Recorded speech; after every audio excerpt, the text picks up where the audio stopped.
And the Stillwater mullet has come through. Content. He's reliable. I'm a man. I'm 56. Coach Gundy. Mike Gundy, Oklahoma State coach. Making comments at Big 12 Media Day, which Ross is at, on the DUI arrest of star running back Ollie Gordon. And we're going to try to have an intelligent discussion here as best we can. I think it's important, Pat, you pointed this out in the group text, to listen to Coach Gundy's full comments, which I do think was interesting. I'm not taking away from what he said, but the aggregation business in American media is just like, you can't really believe Don't anything. get me started, Dan. Don't get me started. Cannot believe anything. And so I'll preface these comments by saying this is literally one of the stupidest things I've ever heard a coach say. Indefensible on every level. Besides his opinion being absolutely reckless, his tone was flippant. It added more attention to Ollie Gordon's arrest. I don't really think America was consumed with Ollie Gordon talk. Great football player, but it's not even, I didn't even want to use the guys' names, but like a star, if you name the top 3 or 4 star players entering the season, Ollie Gordon's on no one's list as the name, and now everyone's talking about him and his arrest. So I will say that. But there are some interesting things in here, and I don't believe that Mike Gundy is sitting around going, I don't care if our players drunk drive, because I've done it 1,000 times. If you don't get caught, who cares? I don't believe that's his opinion. I don't really believe there's almost anyone in America whose opinion is that. It's probably a few people.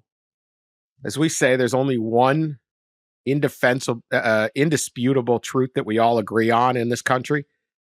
Don't do meth.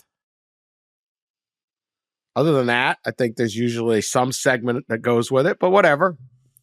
But that said, this was absolutely idiotic. And for a coach who's been coaching this long to be so unprepared for the easy, you're getting asked, you went to media day.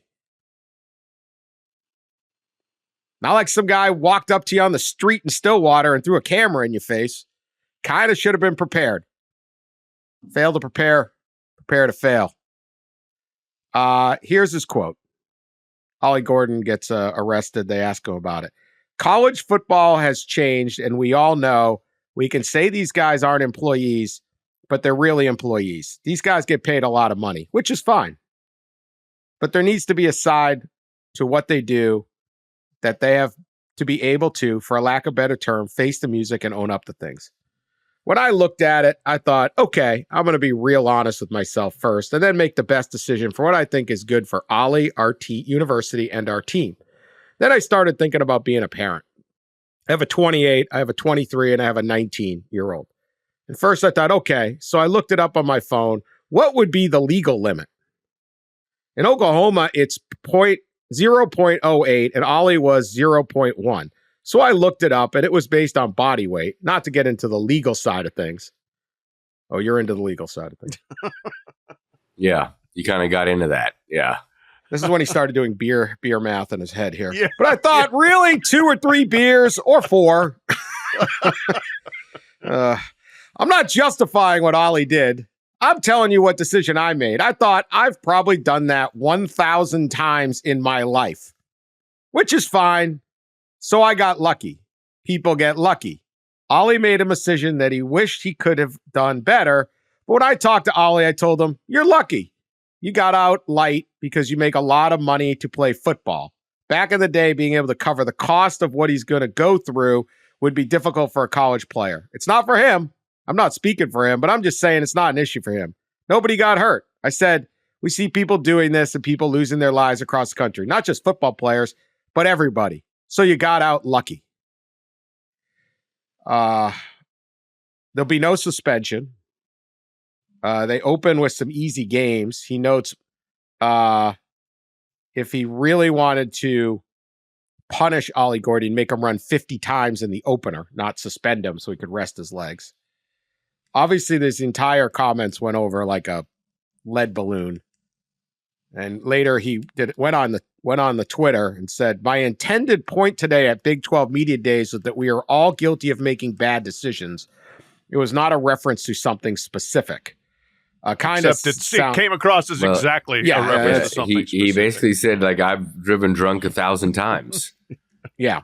It's basically what he said. I made 1,000. I mean, define bad decision. Like, I forgot to bring the garbage cans out. Could be a bad, like, drunk driving 1,000 times. Pat, I know you got thoughts. I do. Gosh, many of them. Let me see if I can be somewhat succinct here. For starters, yes, part of being Mike Gundy is thinking you always have all the answers, so you don't need to prepare for things like interviews. You know everything anyway. That's the way he's always been. He's always been candid and clueless, both. He's been tone deaf to what he's saying, and I think this is a classic example of it. And as an aside, I'm here to tell Mike that it's okay actually to let your hair go gray as well, because the gray beard with the jet black hair has got to go. Just go ahead and go with the gray hair. It hasn't killed Coach K's yet. barber. Coach K's barber. Yeah.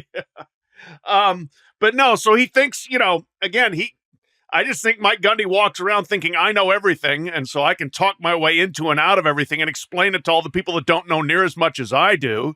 And he comes off looking like a dumbass on fairly regular occasions. About once a year, we get a Gundy segment on the pod. And I appreciate the effort for him giving us content, but my goodness, the candor of, he probably has made the same mistake that Ollie Gordon has made, as have many of the rest of us in our youthful times. But the rationale that because he makes a lot of money and because this is kind of semi-pro football, we don't really have to punish him. It's, that's out the window. We don't really care anymore. It's just now that you're a semi-pro football player, you do what you want, just show up on Saturdays, and you're not going to miss any Saturdays.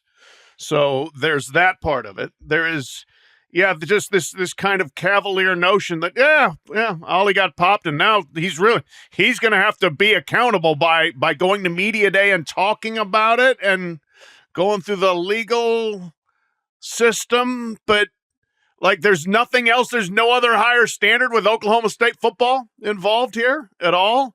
This is within a week, of Kyrie Jackson, Oregon defensive back, Minnesota Vikings draftee, dying along with two of his former high school teammates in what they believe is an alcohol-related crash hit by a suspected drunk driver.